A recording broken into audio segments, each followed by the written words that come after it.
something to your attention that perhaps you're not aware of. Listen to my words very closely. Analyze it, see if it resonates with anything you consciously, subconsciously, or unconsciously do to yourself.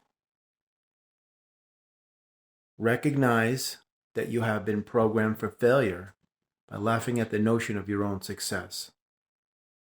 Let me say that again. Recognize that you have been programmed for failure by laughing at the notion of your own success. Now, what does that mean? That means that if you find yourself in the company of friends, family, maybe co-workers, and you're showcasing your talents, whatever that is, perhaps you're drawing stuff on paper, playing guitar, whatever it is, and somebody says, man, you're so talented, you should do something with that, you'd be successful, you'd be amazing, and you're like, yeah, right. As soon as you laugh it off, that's your programming. As soon as you dismiss what they're saying to be the truth, like you're just writing it off, like, yeah, that's not going to happen, then you just absolutely just obliterate that comment that they're making, that can ever be any possibility of actually coming true. You've been programmed, man. You're programmed for this stuff. You ever wonder why it is when you see somebody that's just not doing anything, and all of a sudden somebody comes up to them with a random act of kindness, all of a sudden you see the eyes like, what does this guy want? I don't trust it, I'm suspicious. That's because that person has a jaded, bitter, cynical, hypervigilant, programmed mentality to block kindness. Because how can somebody be kind? What does he want? He must have an ulterior motive. He must want something from me. And that's why they block kindness. That's how this system gets you to block kindness and block yourself from loving yourself and embracing the fact that you're amazing and talented and wonderful and completely creative, different, genuine, individual, unique. I could go on. So let me say it again before I close out this video. Recognize that you have been programmed for failure by laughing at the notion of your own success. And I know you've done it in your life. We all have. We just like so easily just, oh, yeah, right. And then what you do is you take that energy and you just compliment somebody else like, you're amazing. You should go do this. You should go do that. You'll be wonderful. You'll really succeed. And at the same time, you're tearing yourself down while you're building somebody else up. And you don't see anything wrong with that. And you do it unconsciously. It's a part of your pattern.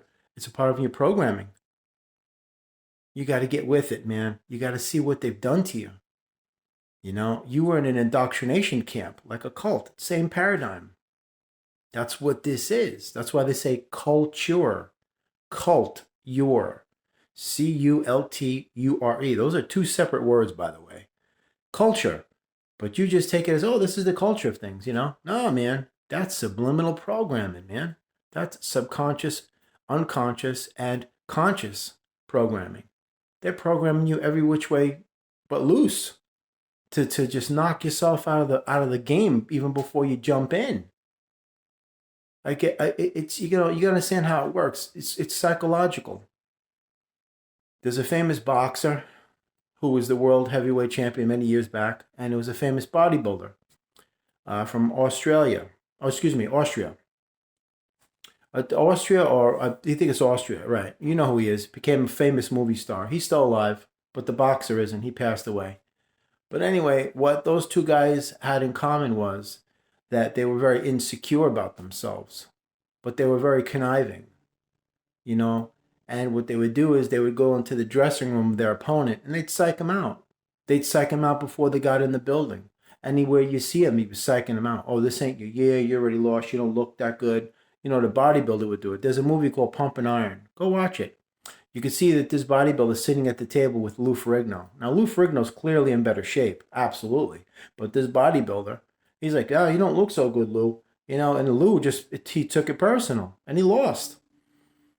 When you get psyched out like that, and you allow the power of suggestive influence to convince you that what you're being told is the truth, it's a done deal.